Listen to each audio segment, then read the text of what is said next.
நம்பினேன் உன்னையே நம்பினேன் ஸ்கந்தகுரோ, உன்னையன்று இவ்வுலகில் ஒன்றுமில்லை என்றுணர்ந்தேன்.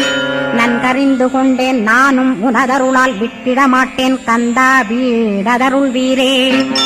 நடுநற்றித்தானத்து நானுனை தியானிப்பேன், பிரம்ம மந்திரத்தை போதித்து வந்திடுவாய். சுழுமுனை மார்க்கமாய் ஜோதியைக் காட்டிடுவாய், சிவயோகியாக எனச் செய்திடும் குருநாதா. ஆசையறுத்து அறநடியைக் காட்டிவிடும், மெய்யடியராக்கி மெய்வீட்டில் இருத்திவிடும். கொங்கு நாட்டிலே கோயில் கொண்ட ஸ்கந்தகுரோ, கொல்லிமலை மேலே குமரகுருவானவனே. கஞ்சமலை சித்தர் போற்றும் ஸ்கந்தகிரி குருநாதா, கருவூரார் போற்றும் காங்கேயா ஸ்கந்தகுரோ. மருதமலை சித்தன் மகிழ்ந்து பணிம் பரமகுரோ, சென்னிமலை குமரா சித்தர் கருள்வோனே. சிவவாக்கிய சித்தருளை சிவன்மலையில் போற்றுவரே, பழனியில் போக